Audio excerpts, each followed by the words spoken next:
Okay, hello listeners, welcome to... I'm actually going to include all the other stuff.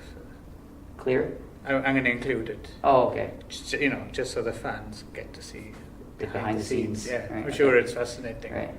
Because we deliver such a slick product, it must seem like it just, Right. But a lot of hard work goes into it, and I think we should show that now and again.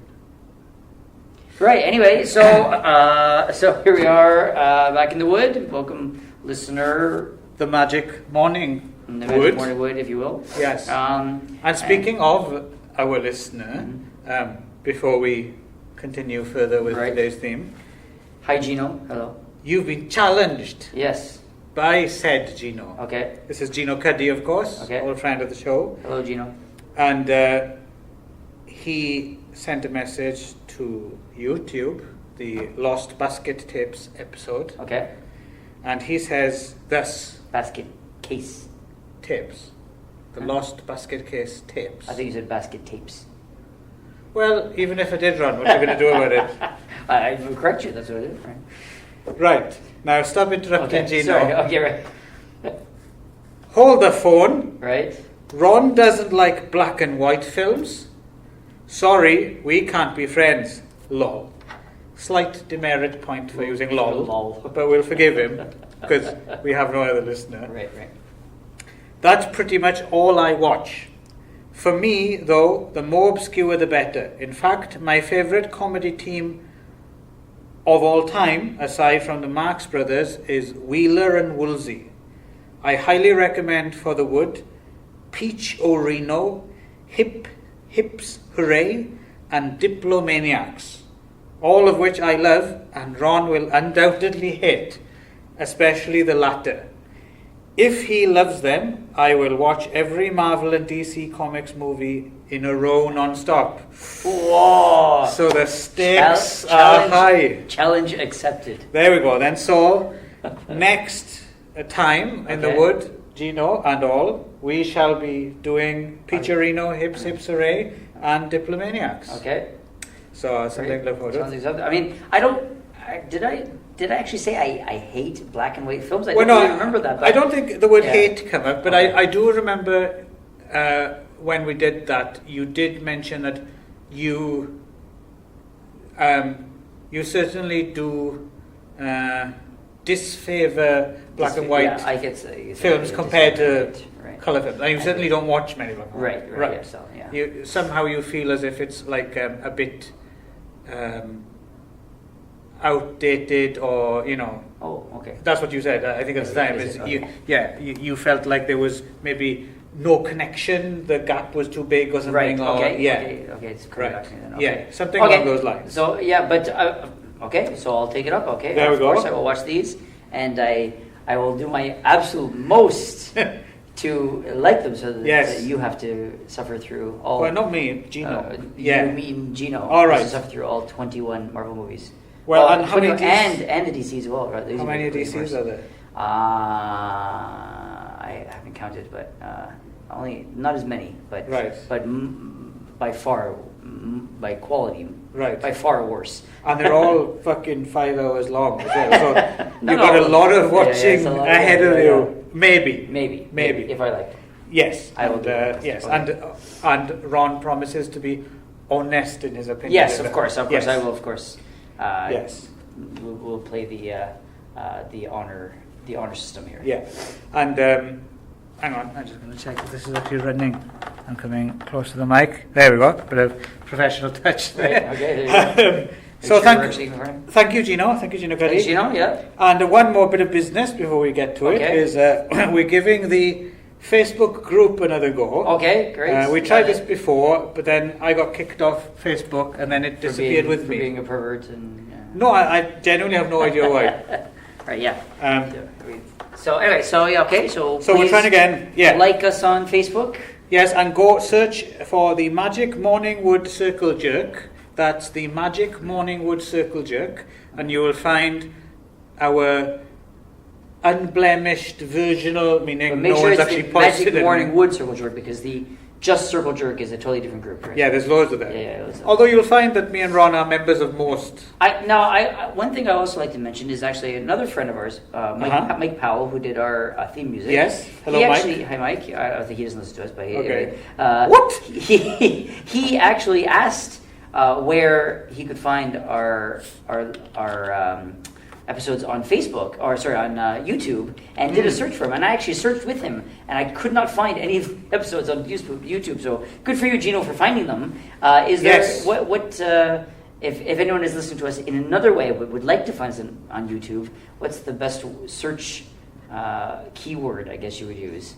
You've stumped me there, Ron. Yeah, I don't know, because I was searching for it, and I was even going by the titles of the movies we were going, and I could not find anything. Well, the thing is, when we set up our because we are on iTunes as well, right, which I keep forgetting. Yeah, right. I don't know if anyone's finding us on there. If you're finding us on there, let us know, but not via iTunes, because I'm not on there. Well, I'm on iTunes, but I can't actually figure out how to figure out what people are commenting. So I have to actually look a little closer. Couple of old men. Yeah. It took us like 6 hours of just like staring at a screen to figure out how to even get on iTunes. So but since we've done that, somehow it automatically links as well. Or no, sorry, that's anyway something to do with my Podbean account. Right. Automatically puts things up on YouTube, okay. But it hasn't done it from the beginning, so you wouldn't find all the episodes. But it was a more recent one that I was searching for. Okay. Because I was just trying to think of what the last one we had done, and I couldn't find it. So,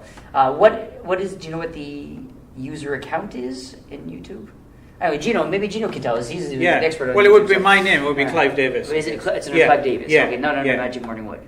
No, it's under Clive Davies. So maybe we need to do something with that, just to make sure that. Well, I'd rather not, because I'm a bit of a narcissist, and I like it that way. Yeah, okay. But anyway, my piece of advice is. You want to sell out, right? Yeah, to the man. The man. Because the man's not actually interested in buying.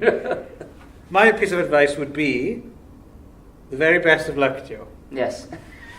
Well, if you're listening to this right now, you've obviously managed to find us, so great. And just go to fucking Podbean, Magic Morning Wood. How difficult is it? Podbean, yeah, sure. Yeah, because there's nothing to see on YouTube. There's no videos to go with it. No. But it's still the audio, right? So.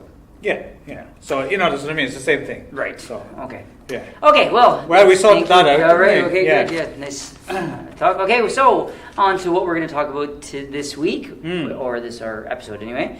Again, we're going to continue with our themes. Yes. Where we each choose a movie fitting a theme. Yes. And so my choice of the theme for this episode was summer. Okay. Summer. Because, since it being summer. Yes. And it's hot. It's getting hot. And I see how you did that. Yes. I see. Like I didn't choose winter, which I thought. No. I thought I'd that'd be foolish. But just thought I'd make it fresh and relevant. Yes. If you will. Yes.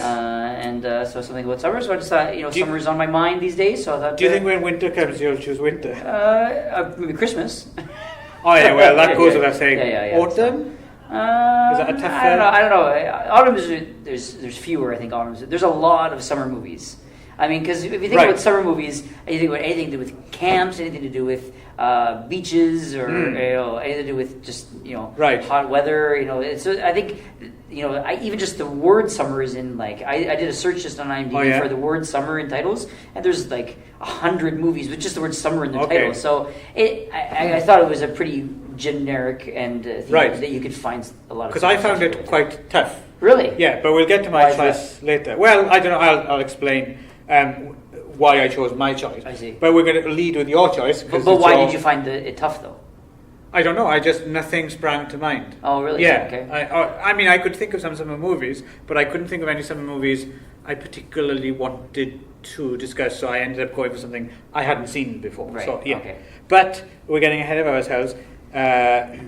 you chose a film, and I know this wasn't your first choice. This is a bit of an old favourite of yours, isn't it? Well, it's not an actually, I actually came to it relatively recently. Oh, really? Interestingly, because I'd never even heard of it. And anyway, the movie is called Wet Hot American Summer. Okay.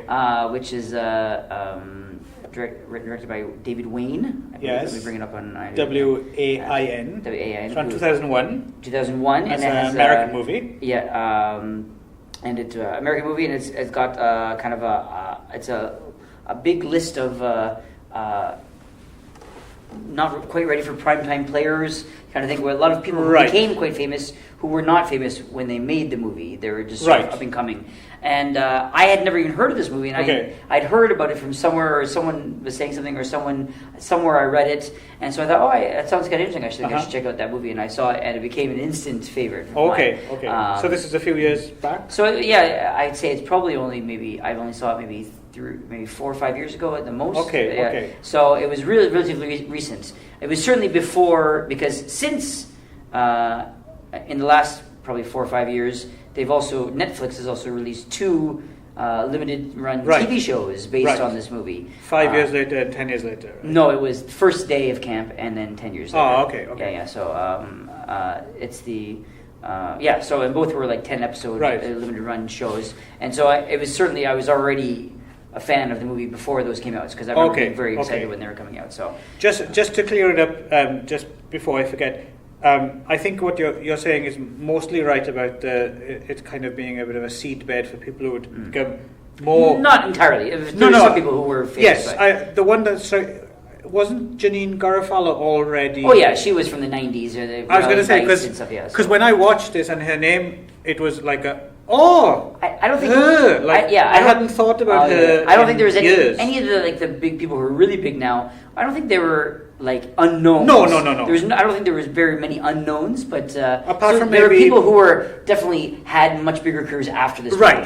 Apart from maybe, I believe it was Bradley Cooper's debut film. Was it his? Okay, I think I read that. I don't know if it was if he did TV or anything. Oh, okay, but he might have done some small parts, or whatever. But and I know I'd heard that. I thought it was Paul Rudd's one of his earlier films, but I think he had a lot before that, actually. So he of course, I remember him as being the guy who at the end of 1995's Clueless is essentially the guy who gets the faculty to Silverstone. Right. He's so from Clueless, which is really meter at 10. right, yeah. So he became bigger and Clueless. I thought I'd heard somewhere that it was his first movie or one of his first movies, and then I went back and I checked and I was like, no, he was in tons of stuff before, so it wasn't him. So it might have been Bradley Cooper that I was thinking of.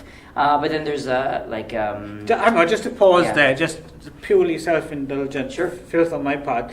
But it's kind of interests me. I'm wondering what the record for you is, because I'm thinking, do I have anything in my wank bank that I regularly go back to, older than Alicia Silverstone in Clueless from 1995? Because I saw that when it was new. Right. Immediately started jerking off. Right. And pretty much haven't stopped since. It's a regular still one. Delicious. Yeah, I still go back to in that. She's in The Killing of a Sacred Deer. Oh, is she? Okay, yeah, but she had some weird she's still hot? Well, I wouldn't like to say no, but no. No, that's mean. I'll cut that out, honestly. Didn't she? Because she went through a bit of a strange, controversial patch where she was famous for saying slightly ridiculous, kind of hippie. Gwyneth Paltrow things like Jenny McCarthy stuff. Yeah, well, the most famous one was she was. I think there was even footage of her doing it. She claimed that she pre-chewed all her children's food. Oh, was that her? I think I heard that. Oh, really? Yeah. No, I didn't. So she's one of those crazy sort of celebrity. Well, at least she was at a certain point, and I knew she was hardcore, vegan and things like that. Yeah. Okay. Which is not necessarily crazy in itself, but maybe she's in that kind of category. So do you have a longer lived? Do you have something that you access from your wank bank? Well, what year was Clueless? 95. 95. Yeah. Well, so that's 24 years. Okay. Well, my earlier than that would have been Claire Danes in My So-Called Life, which was 94. Oh, yeah. You just beat. So I just beat you. Yeah. Oh, so is that an ongoing? Oh yeah, for sure. Yeah. Okay. Yeah, I guess. Yeah, I don't really have much of an imagination. So. Okay. So welcome to I don't know, Magic Mollywood Confessions. It probably would go back further than 94 too if I thought really hard about it. I'm sure there was actually a lot of, because I was a big like early 90s guy, so there's probably a lot of like, I feel like if I have to go back and look at the years. But I probably had some stuff in the 80s as well. I'm sure I had. Like. Yes, I just thought Molly Ringwald, but maybe she wasn't. Right. She wasn't really my type at the time, but. I was going to say Kim Cattrall in Porky's, but that's not one I've kept up. Oh, okay. That's one that went by the wayside a little bit until I think we rewatched it. Right. Yeah. Okay. So actually, well, I think I have to make. I have to say. I have to go back and make a disclaimer. I think you're saying you're asking me if I'm still wanking to Claire Danes when she's 14. So the answer is no. No, it's on tape, right? The answer is no, not still. Right. I'll be sending this to the relevant authorities. No, I'm still not doing that. So okay. Anyway, let's go back to the movie. But there was David Hyde Pierce. It was in the right. movie. Well, welcome to Magic Mollywood with Clive and Pedo. Oh gosh. No, I think it's all right because it's technically it's a phebophile, it's not pedophile because it's at least post-pubescent. I see. So it's a little bit better. Did you lock that door, by the way? Shall I?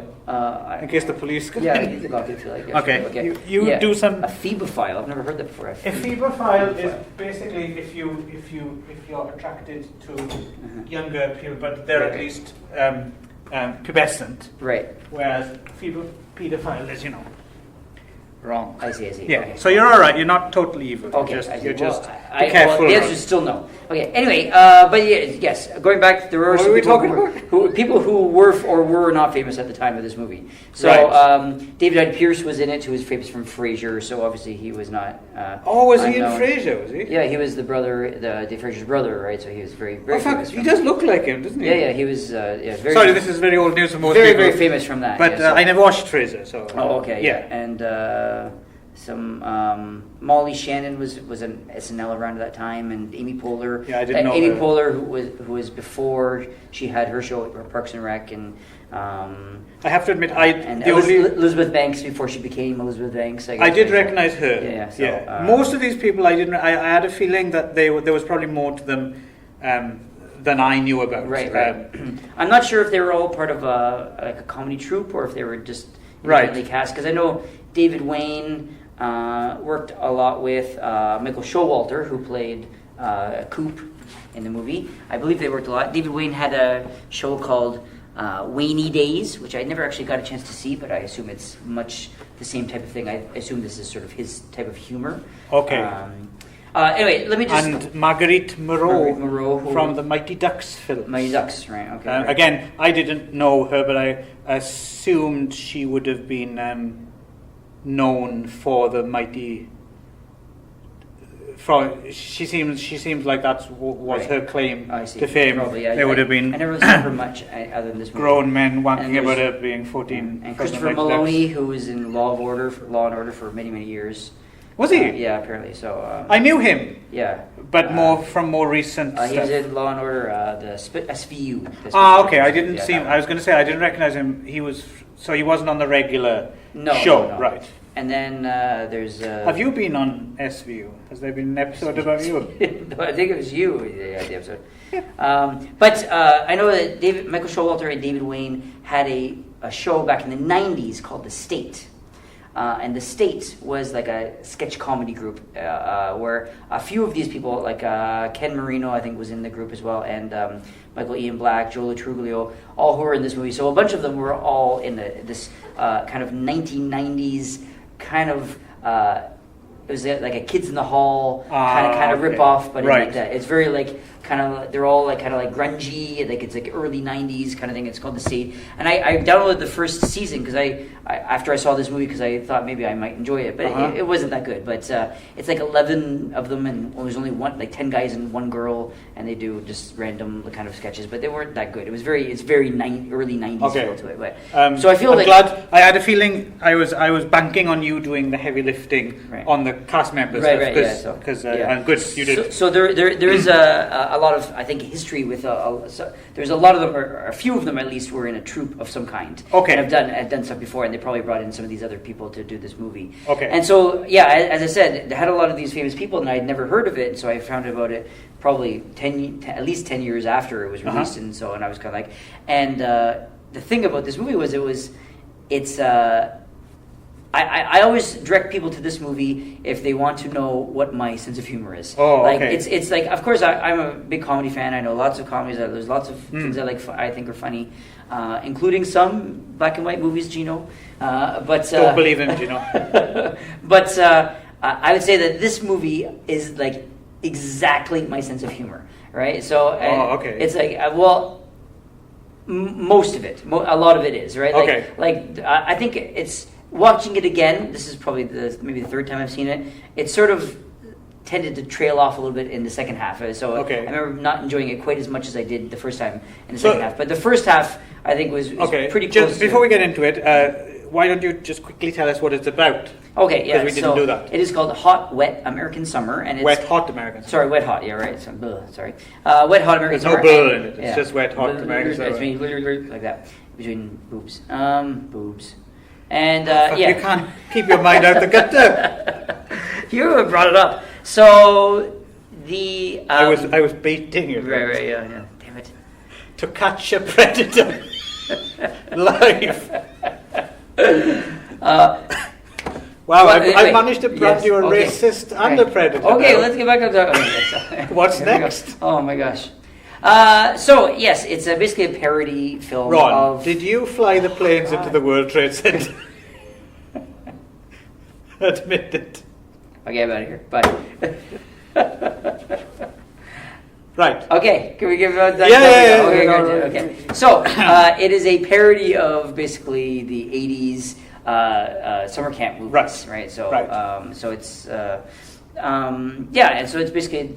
They've kind of got all the stereotypes. They've got like the drama geeks and the nerd that loves the pretty girl who's really actually dating the asshole and who cheats around on her, blah blah blah, and like all those kind of tropes and stuff. And they kind of play with them a little bit. I was a little bit surprised. I thought they might try and take in everything. I thought they might go for a bit of like the slasher thing as well, but they didn't go there at all. Well, apparently I read that in the original draft of the script, they had a part where Paul Rudd's character actually kills one of the campers, and then tries to cover it up or something. But I guess apparently maybe David Wayne's father read the script and said that he wasn't allowed to do it. Oh, well, kind of a close something like that. Yeah, kind of gets close to that character. Yeah. They tread on it a little bit, but they don't go all the way there. So, but I think there's a lot that's very funny in this movie, and there's just really stupid jokes that for some reason I can never get enough of. Basically the joke is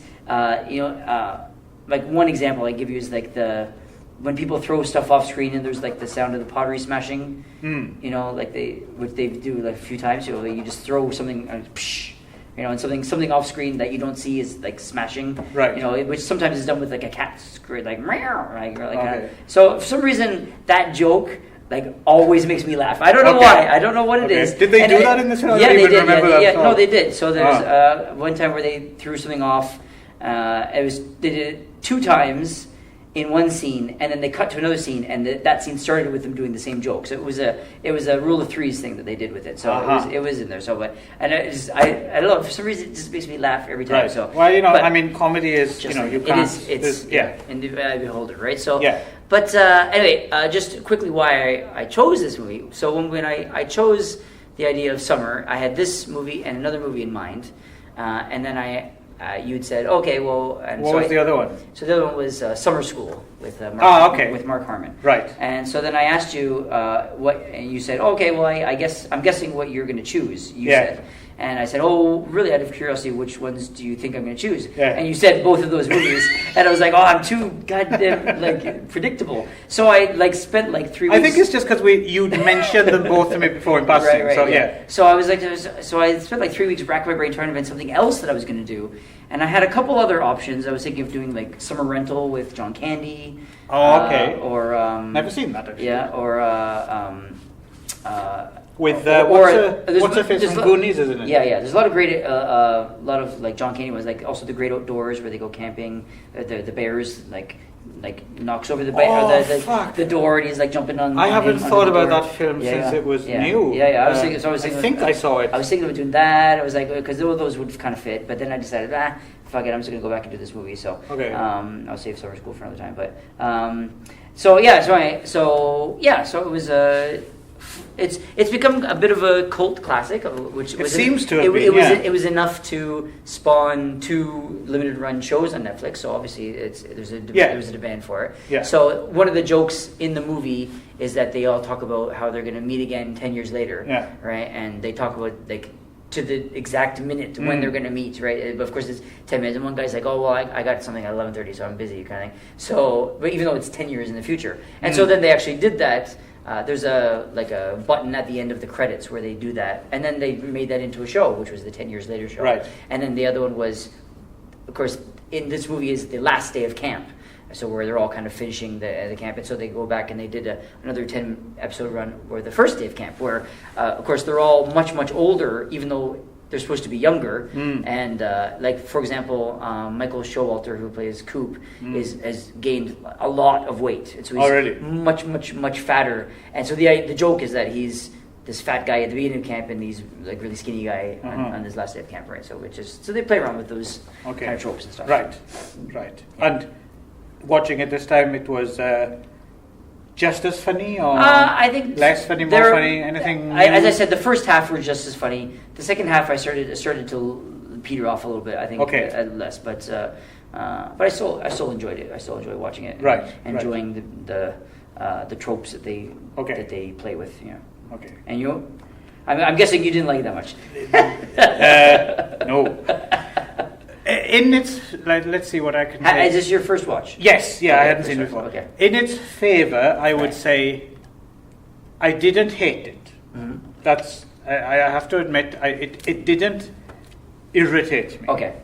But neither did I laugh much. I think I laughed about 3 times. I laughed when they chucked the kid out the van.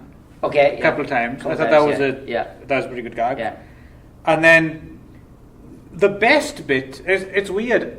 The best bit of the film for me, the bit I thought that was funniest, almost totally doesn't fit in the film at all. Right. And it's when they take a road trip into town. They're all like, let's go into town. Yeah. And then it goes for an hour, but it seems like they've been there. Well, the thing is, they're they're goofing off, and then they smoke a little dope, you know, and they're like, and then all of a sudden they're running into an alley and buying some coke off a deal, and then they're knocking an old woman over the head and stealing her money, and so that was quite a good. And then they come back to the thing, and it's like, oh, we've only been gone for an hour, right? So, but that almost seemed from a different film. I suppose it works just because it is a film of nonsense. Right, anyway. Speaking of which, the other bit I found vaguely amusing was there's a chase scene where he's running down the street and there's someone after him with a motorbike and he jumps over a bale of hay. Right. And like, damn it. And that was vaguely amusing. Right. But the rest of it, no. I mean, I was really struggling with. It wasn't just it wasn't funny. A lot of it was like, where are the jokes? Like I couldn't get the jokes. And I was thinking about it more because I knew you liked it, and often we joke about the same things, and we have a similar sense of humor in some ways. Yeah. So I was trying to think, what is it? And I think one thing for me, what I pinpointed was a problem for me. I think is. There's different types of comedy, and I like wit. I like a good witty comedy or something. But more than that, I think I like comedy which is kind of character based. Right. Like I can enjoy other types as well, but if it comes out of the characters, then that's usually best for me. That's the type of comedy I like best. Right.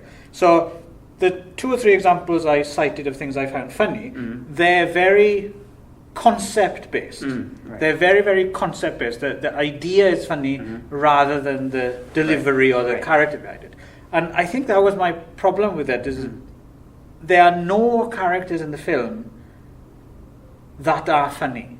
Like none of the performances are funny. None of the delivery is funny. There's like no sense of comic timing, and it's all very. How can I say it? There's no like.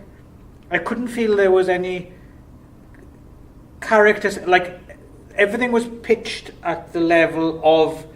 This is how we do comedy at this time and space in American comedy. Like you could, there's so many other comedies that have the exact same pitch, which I might not have minded if there was more funny ideas. But the fact that there wasn't enough funny ideas, and I couldn't tell you. I don't think I was trying to rack. Was there anyone funny in it? Like, oh, he's or she's funny. Like their performance is funny. They're really funny. I couldn't think of one of those actually funny. I think.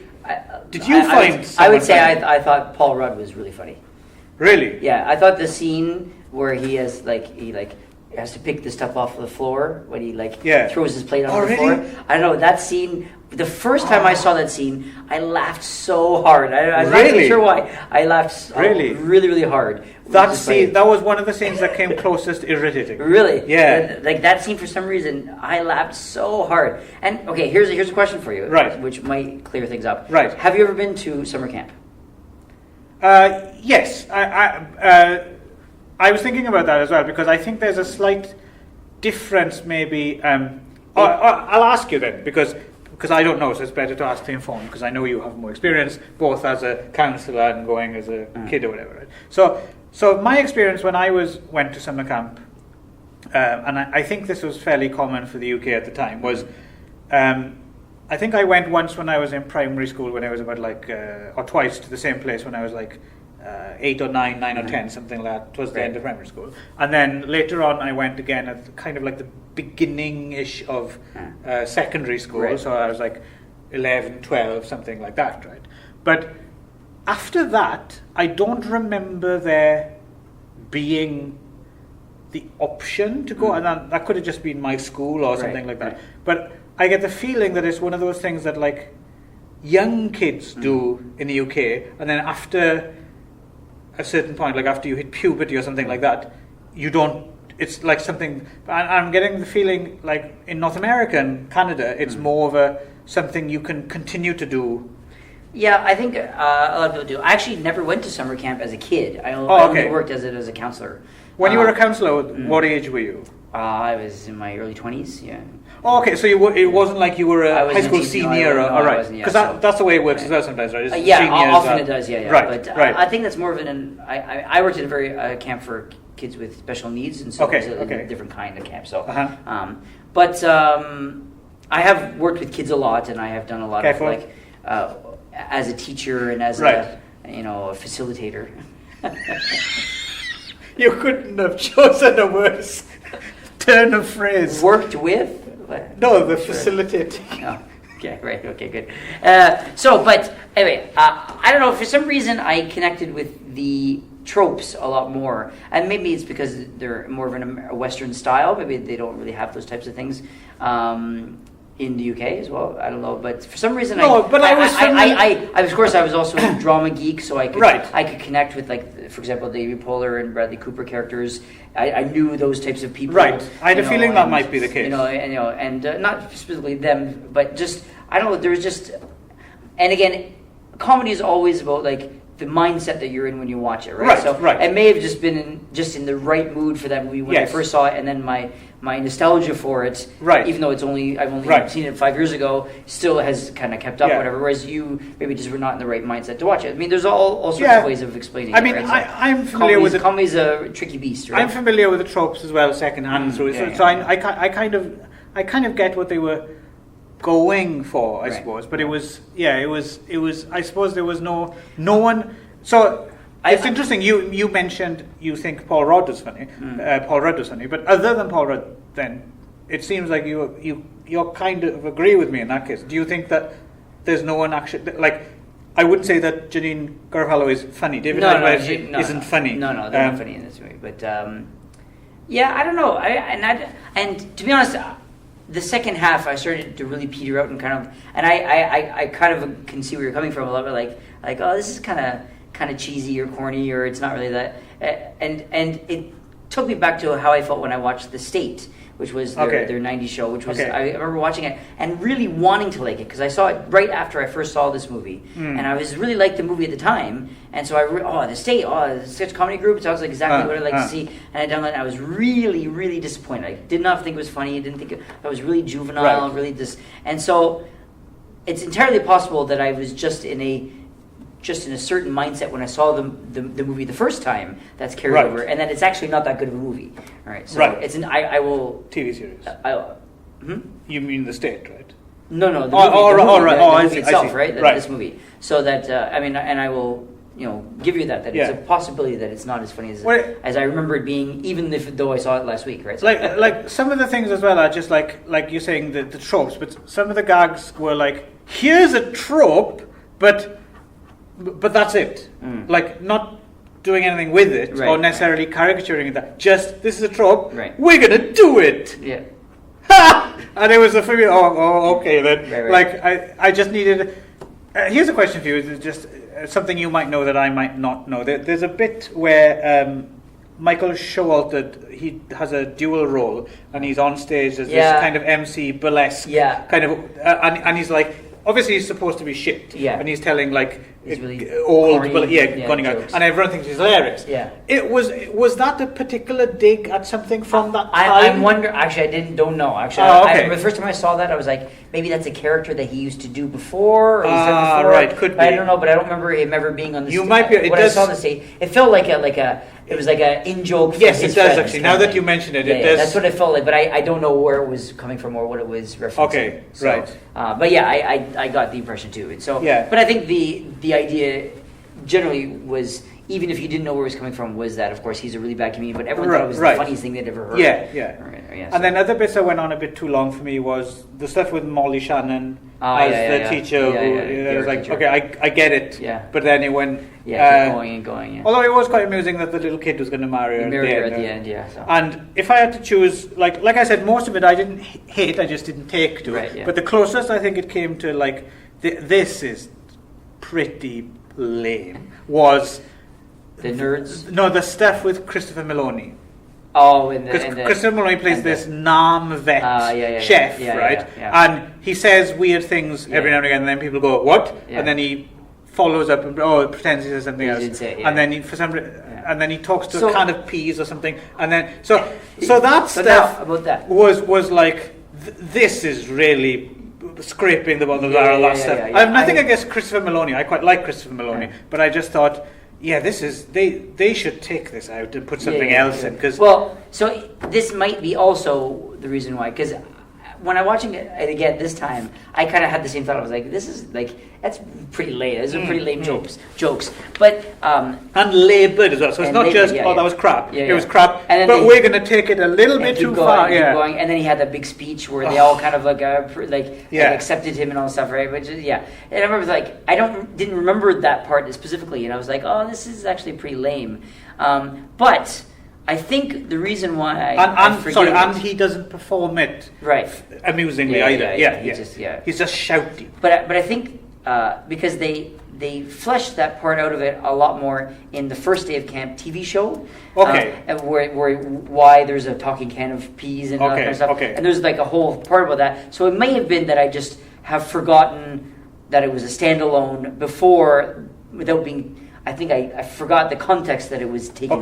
That I have a different context for it now. Is what I'm saying, right? So I think that's what it is. So getting to that then, because I have not much to say about this. Right. How were the follow-ups compared to? Well, again, so when I watched them, I remember I enjoyed them immensely. Like I really enjoyed them. Because I know a lot of people who love this movie, like you, didn't like the show. Oh, really? I thought the one of them was really, really good. The first one they made, and the second one was pretty good. I think that Okay. I remember liking them both. I remember like really enjoying them, like being a good watch. And a friend of mine also was a fan of this movie, and then we were kind of texting back in Canada, and he also liked the shows. So I enjoyed it, but I'd be curious if you would find any of that stuff funny, right? If you watch one or two episodes and see if there's anything in there that you. I doubt I'm going to do it. Yeah. I think it's a David Wayne, Michael Showalter kind of humor, and I think you either like it or you don't, kind of thing, right? So I think that's why. Well, it's interesting you say that as well, because the other thing that's you say that it's like Wayne Showalter style, but I didn't get the feeling that they had. It wasn't that they had a particular style that I don't like. Right. It just seemed like no style. Like it didn't strike me as having a particular. I will admit that it did seem a little more slapdash than I remembered it when I first saw it the first time. Yeah. So it wasn't as pinnacle of comedy as I remembered it being when I first saw it. But maybe I was just in a really good mood when I saw it the first time. But you're still. But I still think favorably on it. Yes. So Okay. So I see. I'd still give it a thumbs up if we were using that system. Or we were talking about using a system. Yeah. A rating system. But we can't. We talked about that last time, right? And then to actually employ it this time, that would be way too fast for us. We've got to wait like a year or something. Right. Yeah. I figure out like what rating count. Like something like, I don't know, like. Well, I suppose if you're gonna go erections. by comment, I mean, 4 erections. how many times do you? How many times? 4.5 erections. How many times do you think? All right, let's just kind of curious, because I actually counted. So obviously my laugh count is very small. Okay. If you had to guess, how many times do you think you laughed during this? Like actually went ha! The first time or the most recent time? Well, let's go with the most recent then.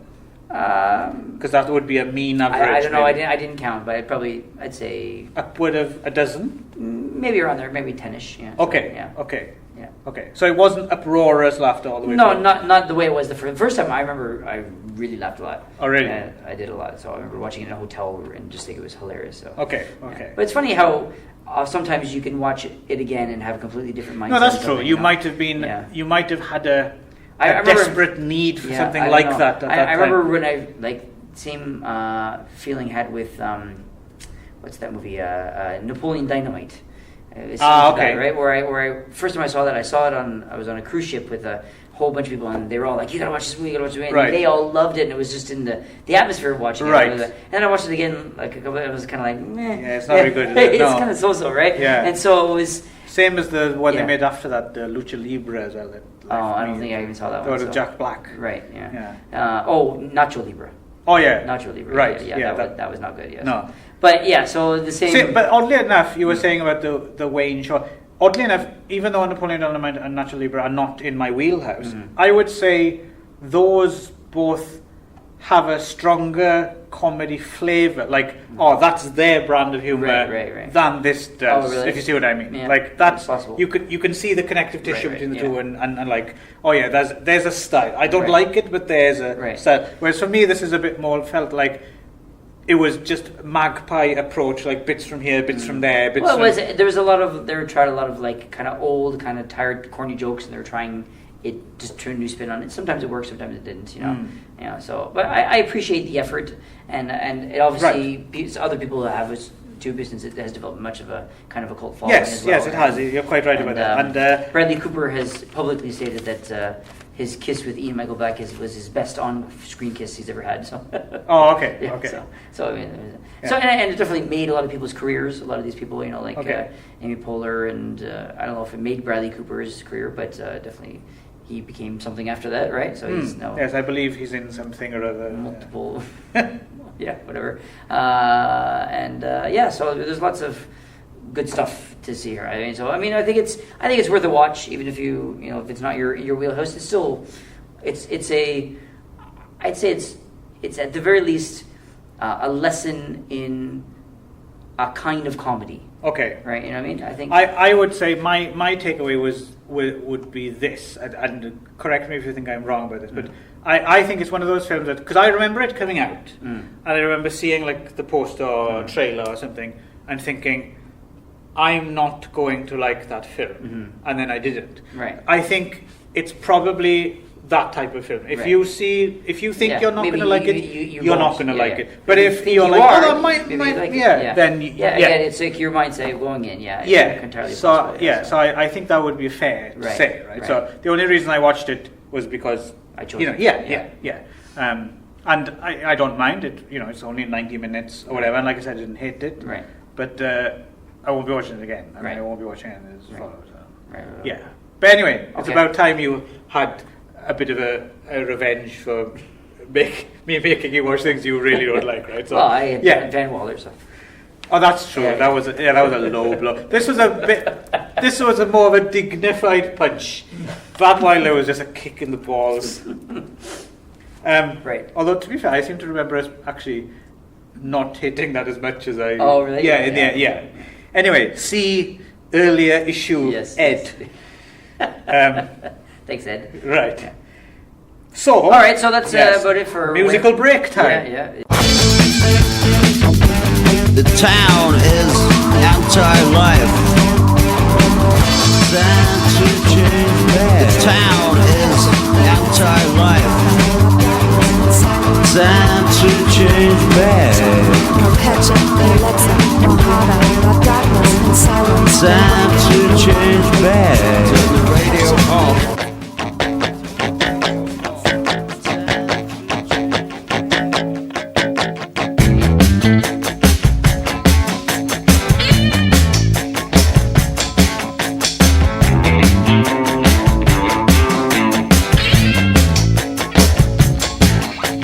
Catch up. Change back. You are no dog. Stop switching.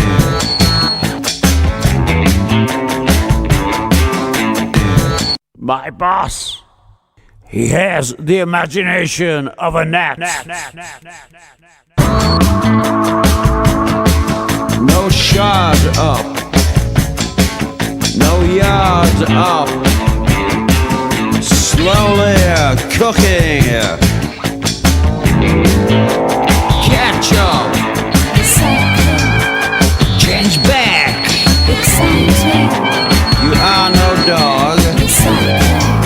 I'm shouting. No shard up. No yard up. Slowly cooking. Catch up. Change back. You are no dog. I'm shouting.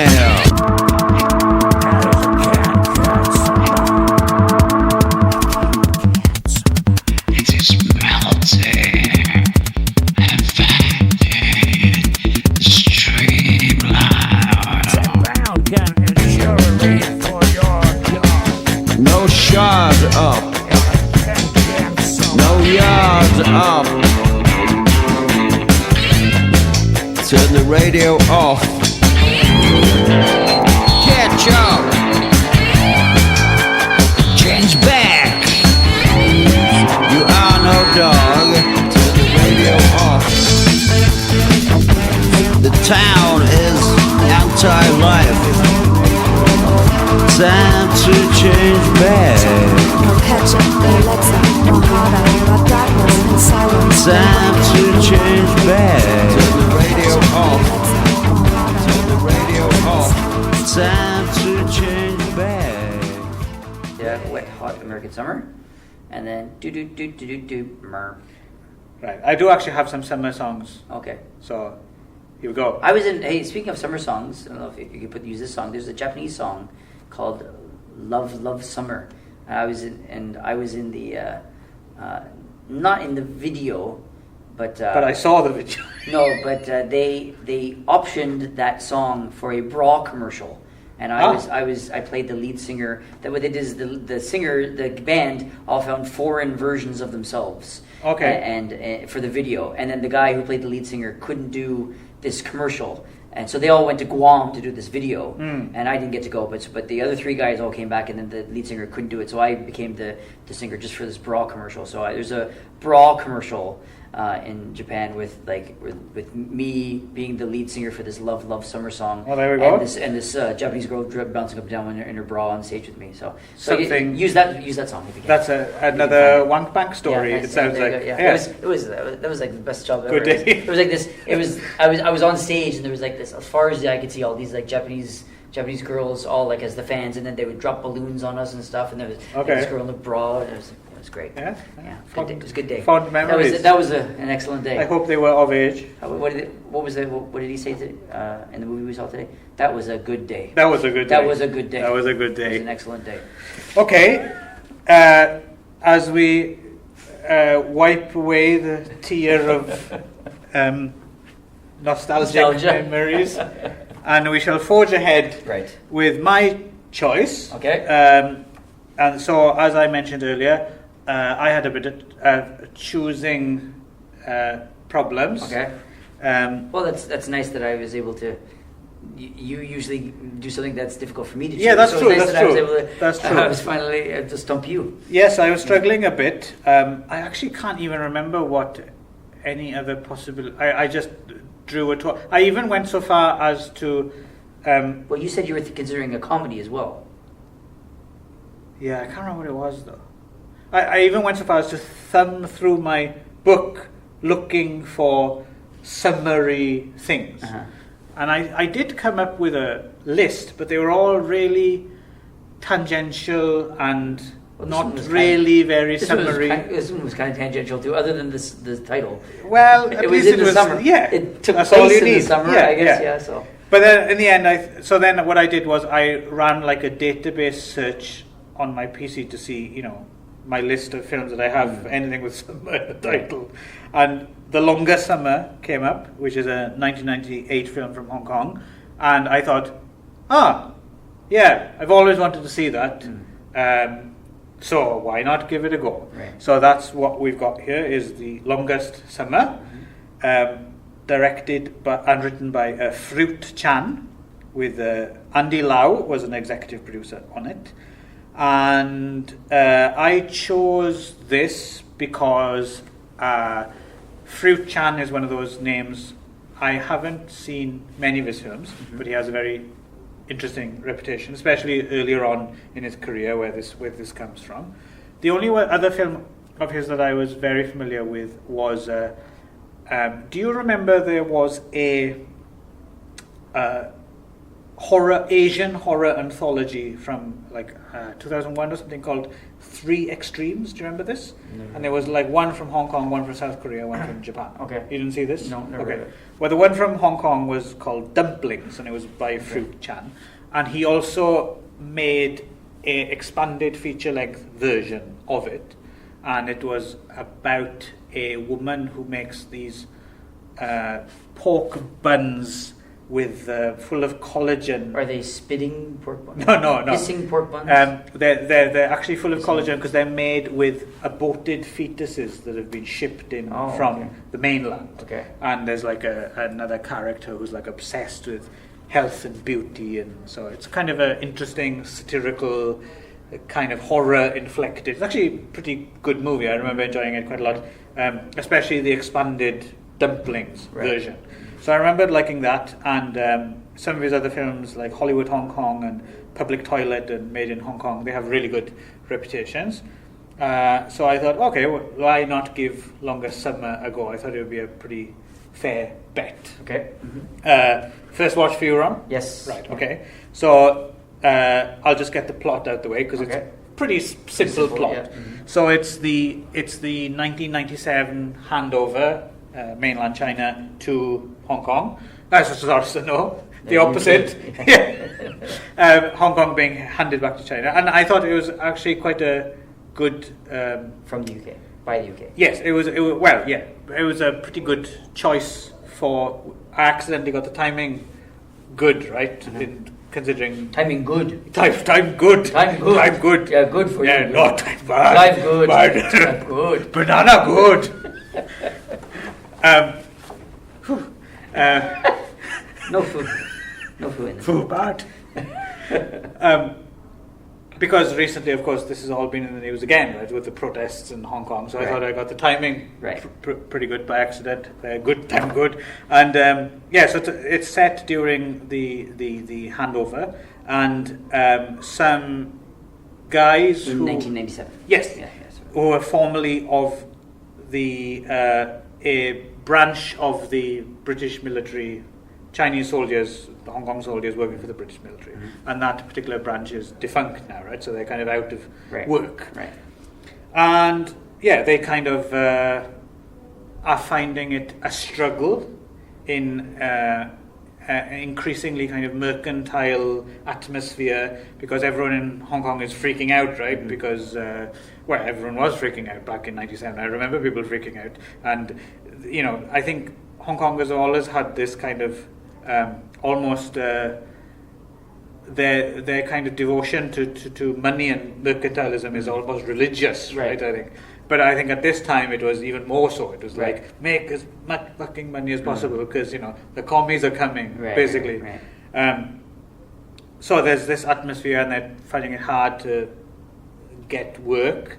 And our main character, Tony Ho, played by Tony Ho, he goes to work for a gangster who is younger brother, played by Sam Lee. Sam Lee, of course, being the only younger brother is not the gangster.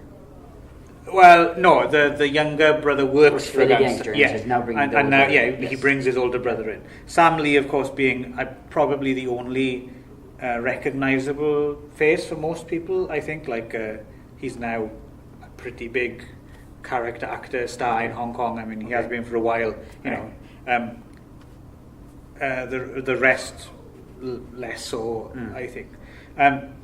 Anyway, so he goes to work for the gangster with his younger brother, and there's a lot of kind of time wasting and just kind of character stuff, and it's very episodic, and eventually they hit upon the idea, Tony Ho and Sam Lee and Tony Ho's other ex-military friends who are finding it hard to make ends meet.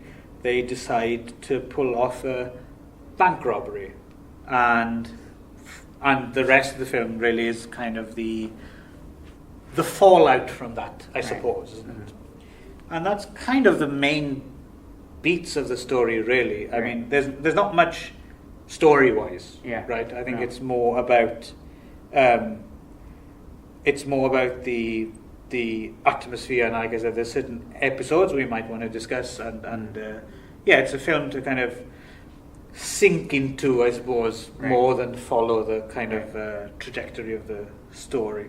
And a lot of it's shot very guerrilla style, right? On the streets of Hong Kong, it's got this docudrama feel. Shaky hand cam. But it really feels as if some shots have just been stolen. And there's one shot in particular I'm sure we'll get to, and you wonder, how the fuck did they pull that off, actually? Because there's a few bits which are quite startling. They're quite surprising, especially if they were captured hit and run.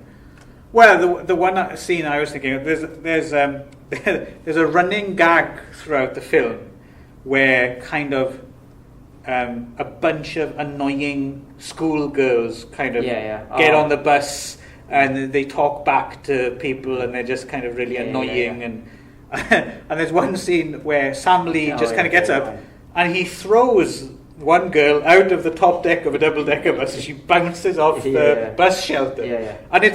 And then there applause her. And it's really well done. I mean, you don't really see the body double, which I'm sure they did use. I mean, it does look like he just chucks this girl out the window. And chucks a high school girl out the window of like a monorail, and then everyone just claps for her. It's great. One girl even asked for his autograph. Can I have your autograph? Yeah. And it's a good example, actually, of I quite enjoyed this movie, even though it's a little bit too long at over 2 hours. But and generally, I was favourable towards it. But it's an interesting one. It's an odd one, I think, because it's not a film that it hangs together really baggily. Like, it's not a tight film. And it's a film of episodes. And like this scene, I like this scene, and it's a startling scene, and it's memorable. but even though there's an element of satire to it, I suppose it would make more sense like if you lived in Hong Kong and there were all these annoying teenage girls acting like that, which I'm assuming is the case, then you might, be tempted to stand up and punch the air. But even with that in mind, it's not convincing. I don't think everyone would applaud. No. I think someone would call the police or something. Right? But it's a film that works on that level. It does work, but it's not. I wouldn't call it a cohesive piece. It's just a film of ideas. Yes. And some ideas are really good, some visuals are really good, some bits kind of drag a little bit. But overall, I quite enjoyed watching it. I enjoyed watching it. I wasn't bored watching it. I'll get to more stuff later. But how about you, Ron? What were your feelings of this film? I'd agree with a lot of what you just said. Is that I thought it was.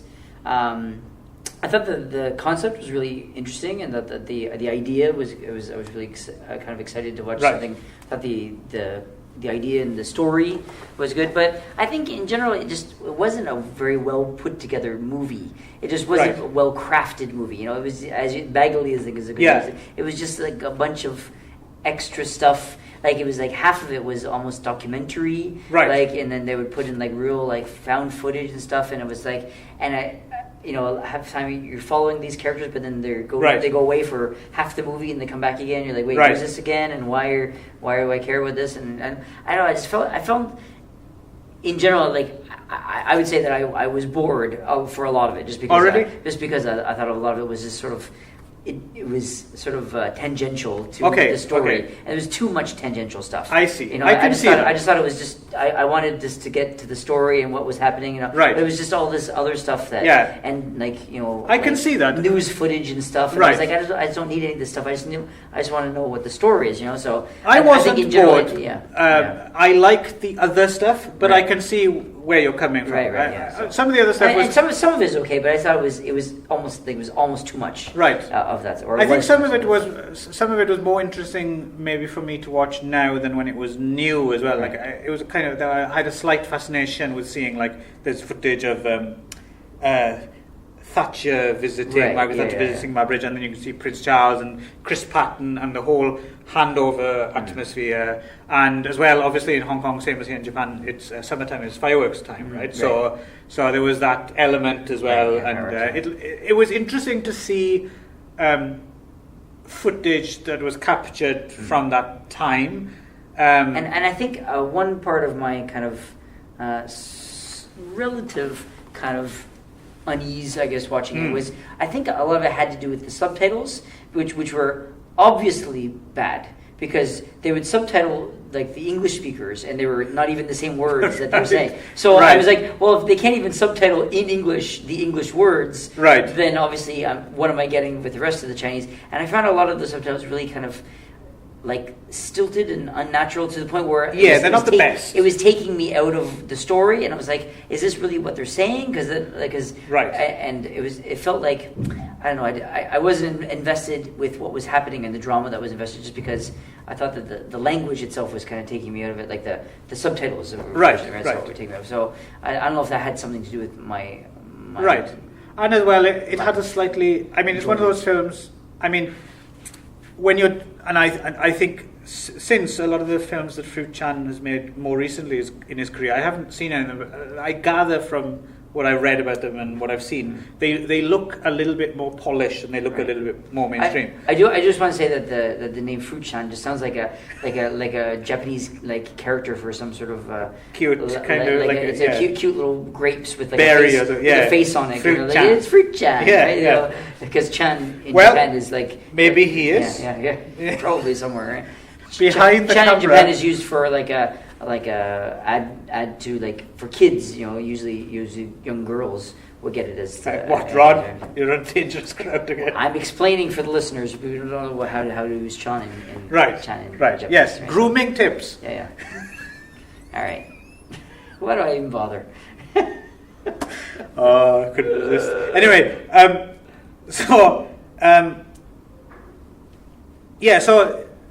there's I think as well, it's it's there's these kind of films he was making at this time. They're those kind of films. When it works, it's like an alchemy or something. Right? It's like accidentally kind of works, and there's that kind of filmmaking where you step back and you leave space for things to fill in, and when it works, it can work really, really well. But I think in this case, it hasn't necessarily filled the space, right? So it's a bit baggy, and I mean, it has its moments. There are bits in it. There was stuff that was interesting. Yeah, it wasn't. And there's some funny bits as well, which you could tell were like this would only. These scenes only came about because of this process. Right. It's like, I quite like the fact that the main gangster has like a son or something who keeps interrupting with like breaking news. Like, comes in, and he's in the middle of like admonishing his underlings, and he's like, Dad. And like, what? Jackie Chan's been injured, and he's like, what the fuck, get out of here.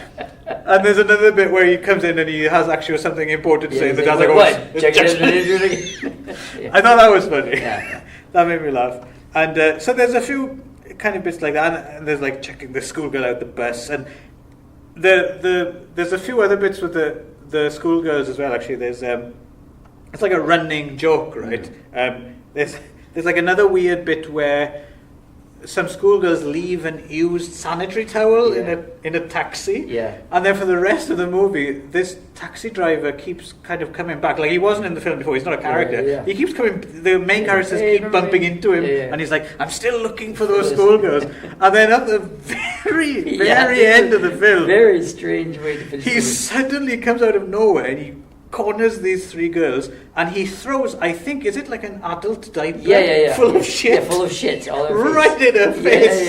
Yeah.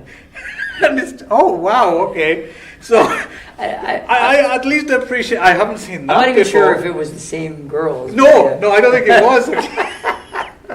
But I thought that was kind of interesting, and I was trying to, because it's one of those films as well as a kind of film of ideas, and I couldn't figure out at the end, like, if it actually had any like themes, or if it was just me reading into it, or if it was just like because at the end, our main character, he's been shot in the head and he's forgotten everything. Did he? Though, that's the thing again. Did he forget everything? Or because there's a main girl, right, played by Jo Lam, who's a recurring character, and who's the daughter of the gangster. Yes, and she gets involved, because that's the other weird thing as well, is another kind of actually really good scene in and of itself, but really implausible, is the fact that when they go to rob the bank, there's another bank group of bank robbers already robbing the bank. They've already finished, who have real guns. Yes, and they have only fake guns. And they have a shootout with the police, and I thought that scene was really well done. The shootout, and again, it was a nice concept and idea in isolation, but it seemed like almost like, what the fuck's this movie doing now? It sometimes couldn't decide what it wanted to be. It was like this kind of movie, that was this kind of movie. Yeah, which I'm used to in Hong Kong cinema. That's massive tonal shifts in Hong Kong cinema is one of the charms of it. But it tends to be more in their more kind of commercially driven cinema, whereas this is more in art house territory. And I think when you have that kind of more art house territory, and you have the kind of guerrilla filmmaking style and documentary, you don't necessarily expect those kind of massive shifts. So you expect it to be somehow more serious or on point, and in a way, I think that's what I quite like about it, that it didn't. It kind of subverted my expectations. That it was different. I can't think of another film quite like this. It's do you know what I mean? It's so I appreciate that, and I wasn't bored, but. Yeah, I'd say it's a massively flawed film, but for me, it's certainly it's worth watching. Yeah, so I think it bears mentioning the ending, the climax, fight at the end, where he has gone. So the main character has gone to this Chinese restaurant, and he sits down and to have some food, and he's just random minding his own business, eating food, and then this other. I think a Chinese restaurant in Hong Kong might just be called a restaurant. I consider that as I was saying it, but So anyway, he's eating some Chinese food, which is just called food, I guess. To them, He's using. Anyway, there's some of these other Chinese guys that are in the restaurant. What are the which are chances? just the other guys, I guess, right? There was a lot of Chinese people in this film run. I was shocked. But What are the chances? Yeah. So anyway, so there are these guys, and they're like I guess a young gang of some kind, and Yeah, they're like, they all have knives. Yeah. It's like a They're knife young gang. triads. Young triad. Yeah. I suppose in Japan you'd call them chimpira, right? Little dicks. I don't know what you call them in Hong Kong, but like basically the up and coming juvenile delinquents and thugs who do the dirty work, and later on will probably graduate to become proper gangsters. Right. But now they just cause trouble and get in machete fights. Yeah. So they all have machetes. Yeah. And so they find this. You did a face there, which as if that might be strange that they all have machetes, because that's one thing that I think is probably actually fairly common. Oh, okay. Yeah, I think young street thugs like that, the machete is the weapon of choice. Right. But they all had exactly the same machete. It was like. Yeah, I guess. Yeah. Yeah. So that was. Maybe there was a sale Right. at the machete Right. shop. But then they're all like. I mean, I can't imagine that they just have like this. Like full on like machete fights the way it was going. Like it was. No, I think it's more you're supposed to kind of like stripe someone, right? Like rather than they're all like I don't think you do fencing. They're having full-on fencing matches with these machetes, which Right. is kind of strange. And then Right. they've got like two, I guess, opposing gangs, and they're all like having these fencing matches. With I think that scene maybe lacked because it's this kind of very guerrilla filmmaking and kind of captured.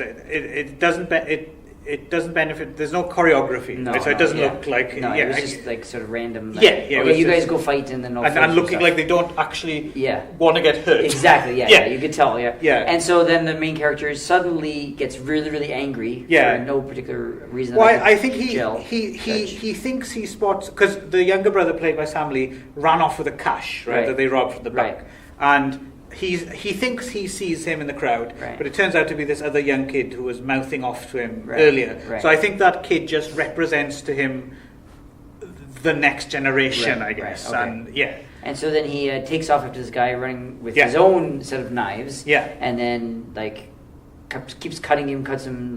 He doesn't say, "That's not a knife. This is a knife," though. He doesn't do he's that. not Australian. Right? No, exactly, no. So they He's have, Chinese, as we established. He's eating Chinese food, which is just food, of course.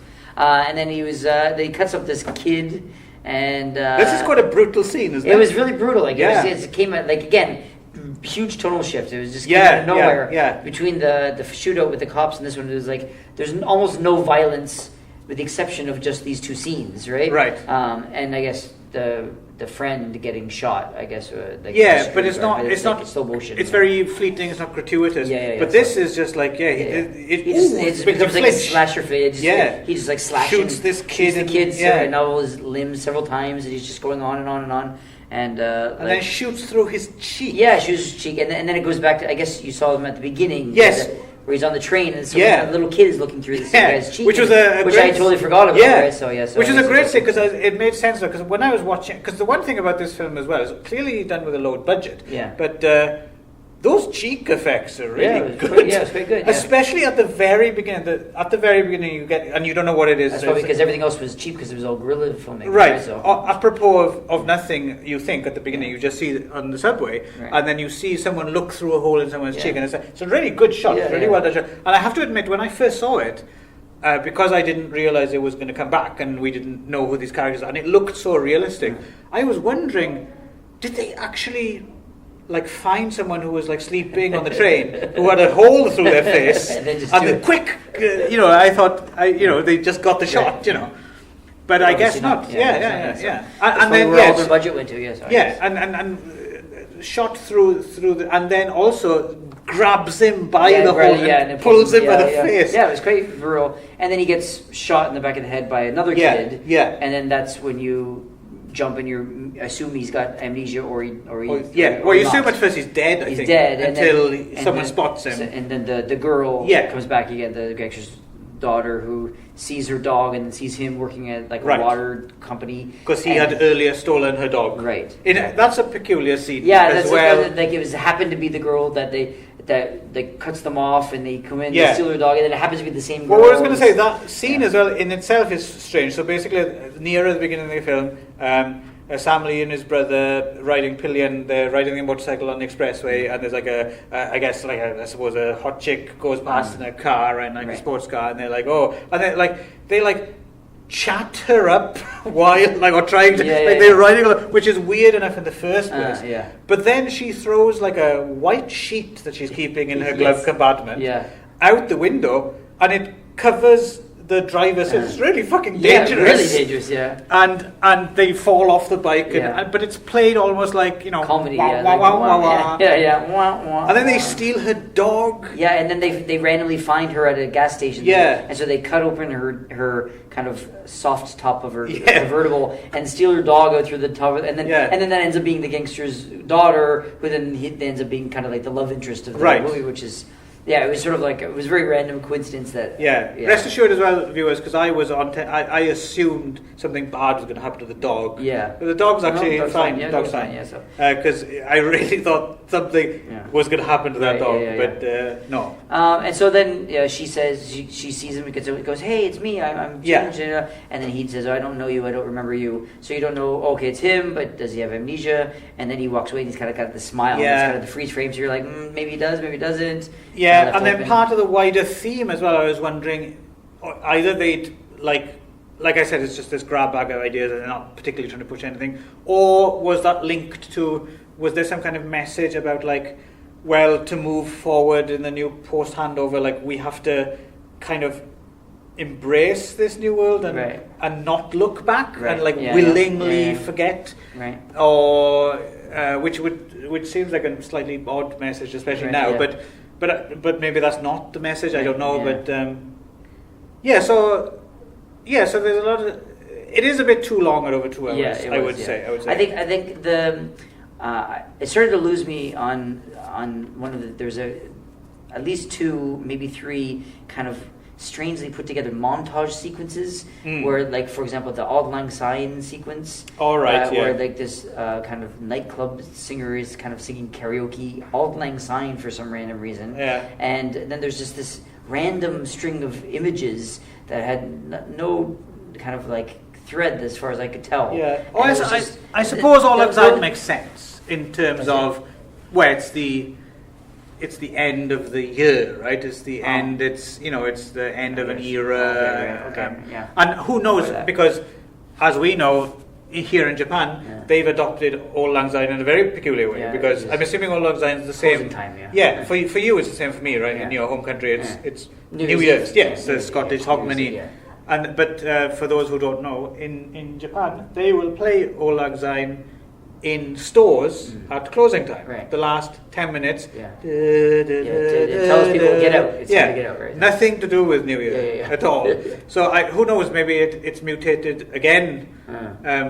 Not as far, obviously, in Hong Kong, because it's a British colony, so they at least probably close. But maybe they do use it in more general as a end of something. Maybe they even played a closing time. But it wasn't the choice of song that bothered. It was just the random images that didn't really seem to work, and it was kind of seems sloppily edited and stuff. And I didn't really. And so I was kind of what's the point? It went on far too long. It was the entire song. And so it was they could have cut this. So it was just some of those there was just the editing was quite sloppy, I thought, and I think and sure enough it was, and fair enough it was a low budget whatever, so fair enough. But I don't know, I felt like in general just the movie itself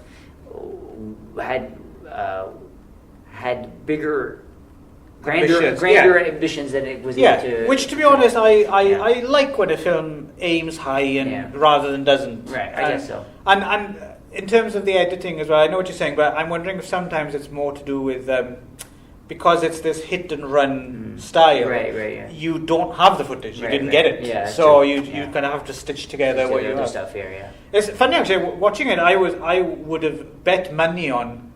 I bet this came out at the tail end of '97 because it seemed like it was smash and grab, let's get the footage and put it out there while it's hot off the press. It felt like that, but it came out a year later, at the end of '98. So even though it feels as if they got it out there as fast as possible, but they could have gotten all the footage in '97 and then just I'm sure. But to your point about the edit, if it had come out in '97, that would make more sense because it would feel more like they actually had the time. To yeah. So That's right. I thought that was kind of, especially since that would be closer to the way the Hong Kong industry worked in those days. Right. Anyway, like having a year to edit is quite the A lot, luxury. yeah, so. I guess but again, I don't know what facilities they had for video editing Right. back then, right? Of course, they still were using Yeah. film, so they didn't have, it wasn't digital, so maybe they just didn't have the access to the... Right.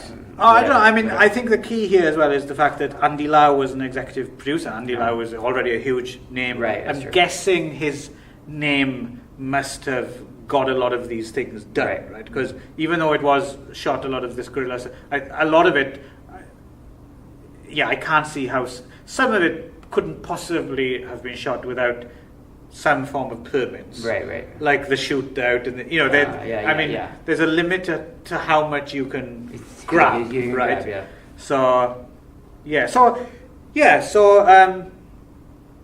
So you don't seem like you had too terrible time. I'd say I was similar to this movie as you were to Wet Hot American Summer, Okay. which was that I didn't hate it, but in general it was just sort of like, it was meh. Okay, yeah. but it sounds as if some things in it you admired or were same thing. Yeah, I mean, just like you laughed, surprised by. like you laughed 3 times. I sort of, there was maybe 3 things that I thought was give or take that I thought I worked actually well. laughed more in this than I Oh, did really? in What Okay. American Summer. I mean, I don't think I laughed at all, but there was stuff that was okay, and I thought that I just wish if they'd cut 30 minutes out of the movie, it would have been actually quite a good movie, I thought. Yes, I must agree with you. I think it could have shed some poundage here and there. It wouldn't have If harmed they made it a tighter thing, like it didn't need to be that long. If they made it sort of like a regular length movie, like an hour and a half, Right. and cut off all of that kind of extra montage stuff they didn't Right, need, right. it would have made it a lot tighter. I thought. I think so. Yeah. I'm on board with you there. Yeah. So there we go. We maybe summer movies. summer Hot. movies. It's hot in the wood. Yes, In the magic and wood. it's always hot in the wood, Ron, because we're here. Good way. Stop And trying we- to we- sex with me, Clive. We failed to kind of win the other one over. Yes, yeah. But then again, we didn't exactly irritate the other person either. Right. Yeah. So, they were both kind of down the middle movies. Yeah, movies down the middle. but I think we both enjoyed our own respective Right, choices. sure. So there we go. That's the way it goes. That's where it goes. Yeah, Okay, and good. we'll be back with more goodness. Yeah, with Gino. Right? With Gino's Gino. challenge. The Gino Cuddy Challenge. Right. Wheeler and Woolsey triple bill. Same bat time, same bat channel. Have a nice summer. No. It's really far away. Hang on. Far away. Press the button. Summer here, kids.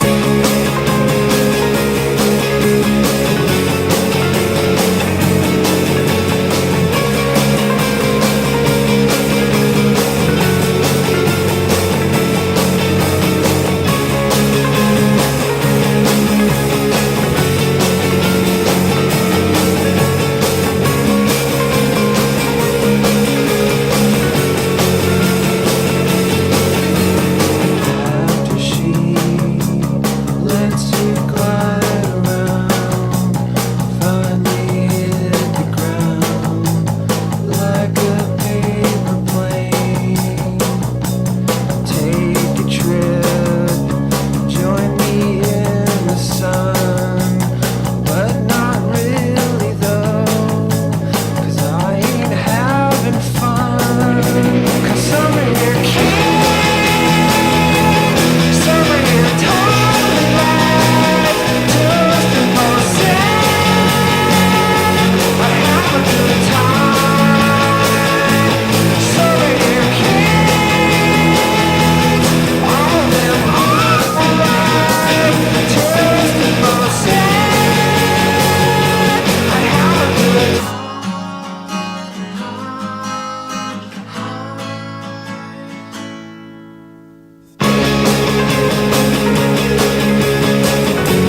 Something you can't